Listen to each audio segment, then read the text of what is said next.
Hello everyone! Welcome back to Kath Quaranthings!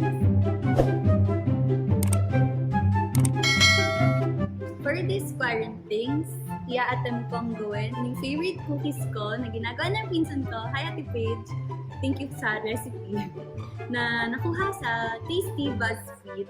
Ilalagay ko na lang sa baba yung ingredients at kung paano siya gawin. So let's start!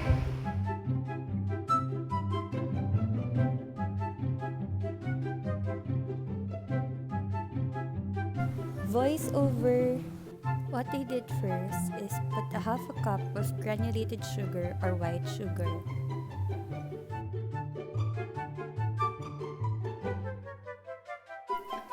Then, add 3/4 cup of brown sugar. And don't forget to add 1 teaspoon of salt because I forgot to add mine.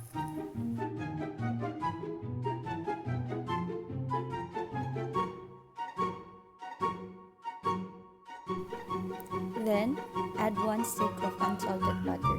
Whether you cut it vertically or horizontally, it's considered as 1 stick or half a cup.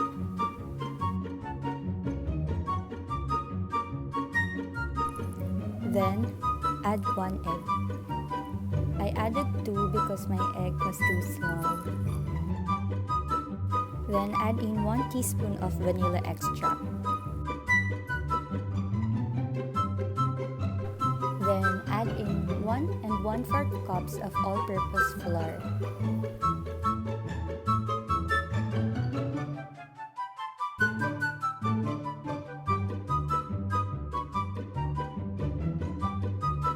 And 1/2 teaspoon of baking soda.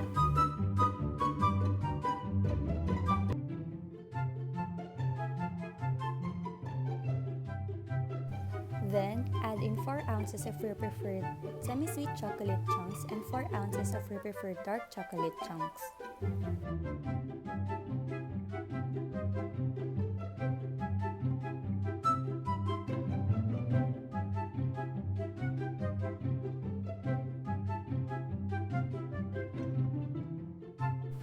Then, I place in the mixture in the mixer and mix it together until the paste forms with no lumps.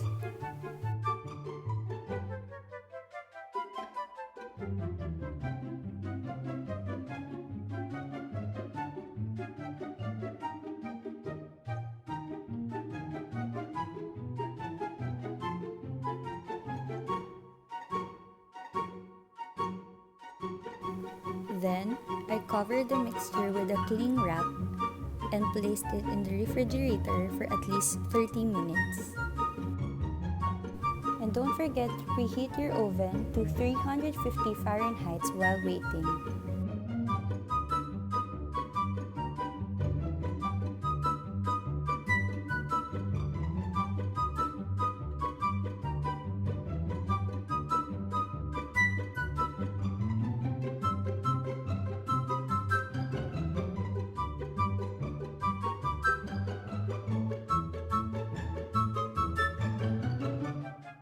Then I get my mixture out of the refrigerator after 30 minutes.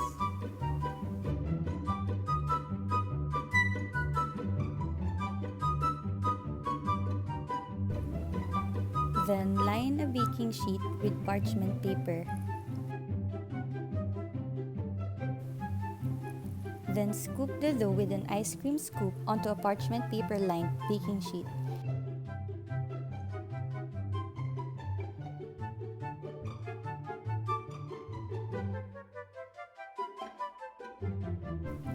Then, bake for 12 to 15 minutes or until the edges have started to barely brown.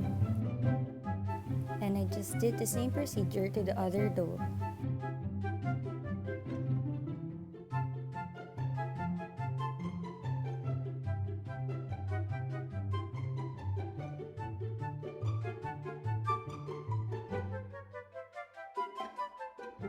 Business.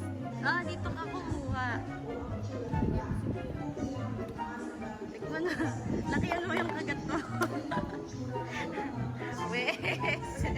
Yung totoo. Ikaw, mama. Matawid?